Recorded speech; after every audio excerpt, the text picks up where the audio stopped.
Hello, everybody. Thanks for coming.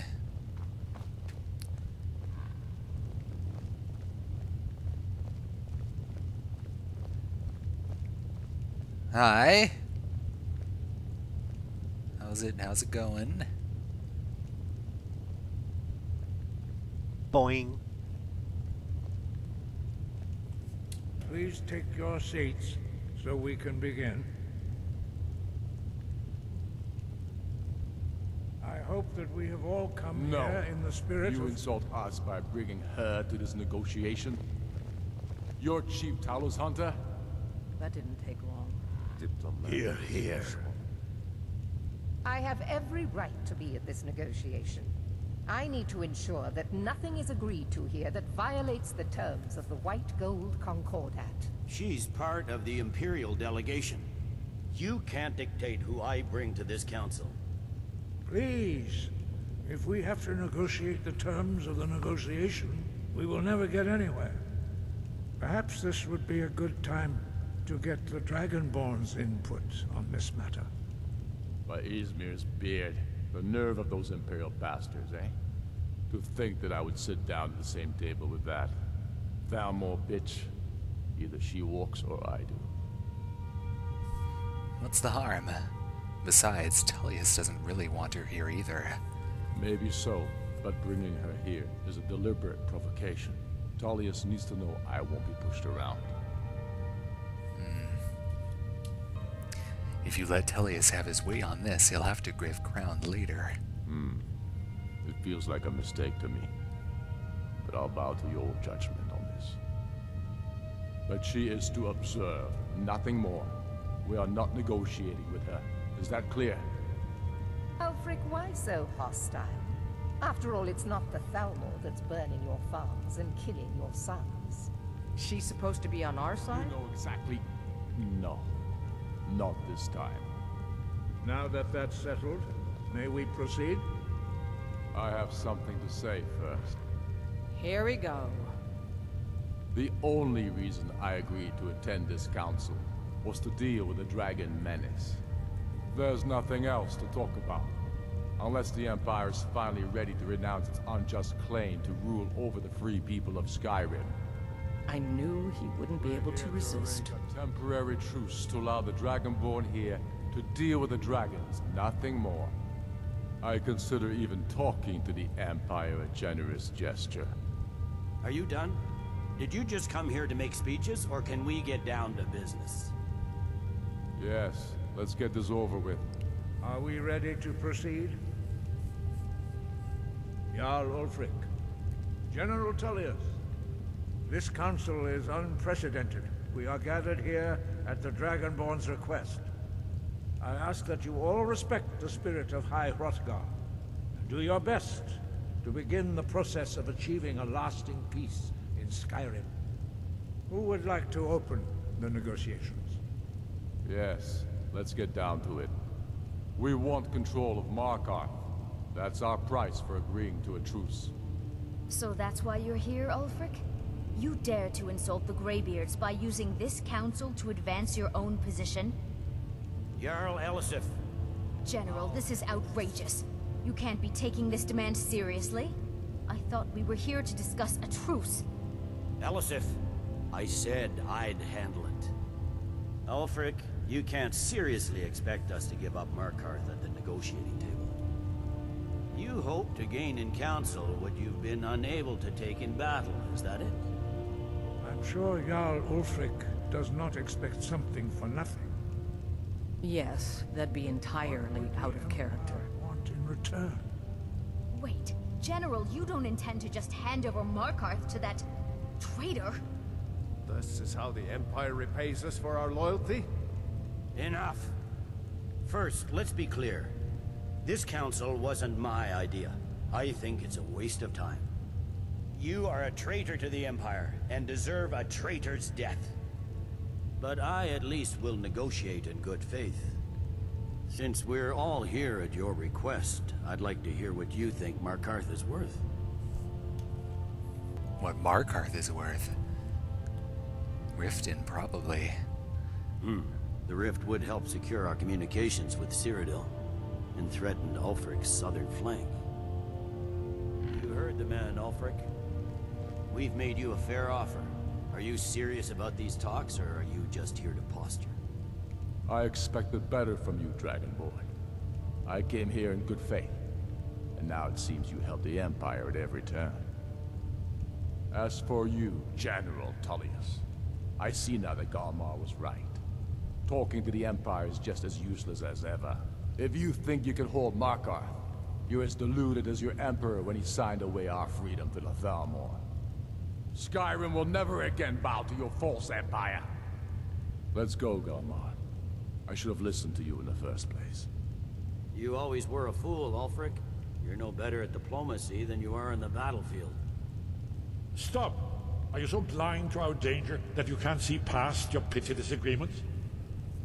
Here you sit arguing about nothing, while the fate of the land hangs in the balance. Is he with you, Delphine? If so, I advise you to tell him to watch his tongue. He is with me. And I advise you both to listen to what he has to say before you do anything rash. Don't you understand the danger? Don't you understand what the return of the dragons means? Alduin has returned, the World Eater. Even now he devours the souls of your fallen comrades. He grows more powerful with every soldier slain in your pointless war. Can you not put aside your hatred for even one moment in the face of this mortal danger? A very pretty speech. But what does Shut it have up. to do with the... If he's right about Ulfric, we both have just as much to lose here, Tullius. Remember that. Now, back to the matter at hand. Don't hand me a mug of sheep's piss and call it mead. These terms are still not acceptable. I'm sure you have something in mind. Damn right we do. You surrender Hjalmarch to us, and take Idgrod Ravencrone with you. Sorli the Builder will take over as Jarl of Morthal. Where do these demands stop, Ulfric? Do you expect me to surrender all of Skyrim? It seems I have no choice but to let the Dragonborn decide. Although I'm starting to doubt your fairness. What say you, Dragonborn? Hjalmarch, the worthless area that Morthal is in? There's nothing really keeping that place. It doesn't matter. The Empire should just turn it over. Spoken like a true son of Skyrim. I suppose that's the fairest deal we're likely to get. It seems we may have an agreement. Jarl Ulfric, General Tullius, these are the terms currently on the table.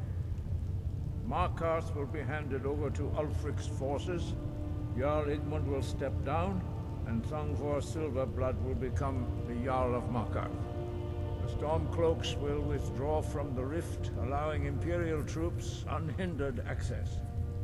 Jarl Leila Lawgiver will step down, and Maven Blackbriar will become the Jarl of Riften. Hjalmarch will be turned over to Ulfric, with Sorli the Builder assuming the Jarlship. You both agree to this?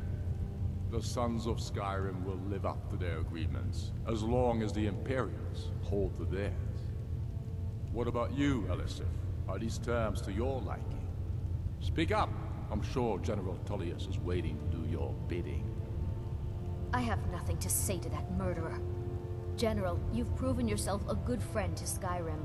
I continue to trust that you will do your utmost to safeguard our interests. Thank you, Jarl Elisif. I appreciate your loyalty. The Empire can live with these terms, yes, for a temporary truce, until the dragon menace is dealt with. After that, Ulfric, there will be a reckoning. Count on it. Come on, Galmar. We have a lot of work to do. Giving up Markarth is a heavy price for this truce, Dragonborn.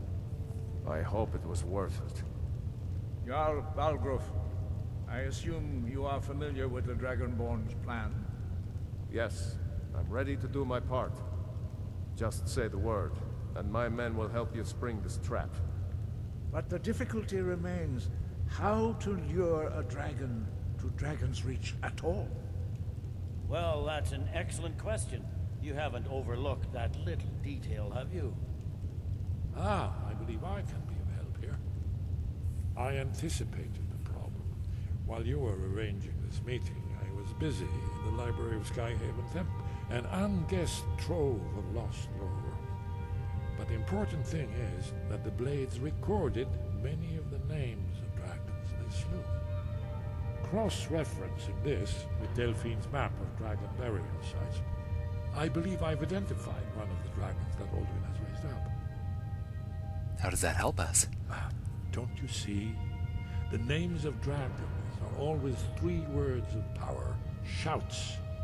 By calling the dragon with a voice, he will hear you wherever he might be. Why would he come when called? He's not compelled to, but dragons are prideful by nature and loath to refuse a challenge. Your voice in particular is likely to intrigue this dragon after your victory over Alduin. I think it's very likely that he will be unable to resist investigating your call. So what is this dragon's name? Ah, indeed. I'm no master of the voice, like these worthy gentlemen, but it is written here in this scroll. Oda Ving, winged snow hunter, as I read it. I hope this truce gives you what you need. It won't last. There's one more thing. We know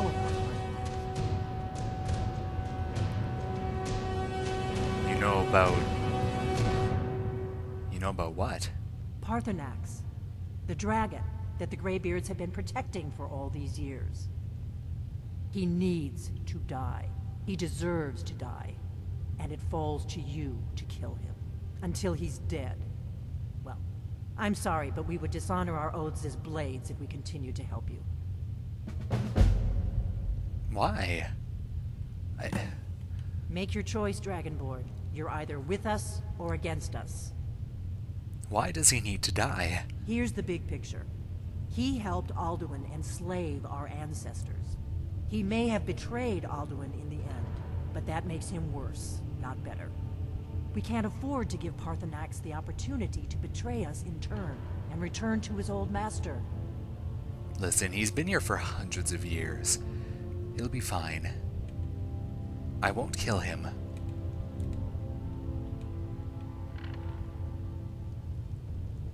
Oh, Erendur, you were here the whole time. That was ugly. That was ugly. That was political. That was the consequences for that. Maybe more disastrous than I'd like to care to admit.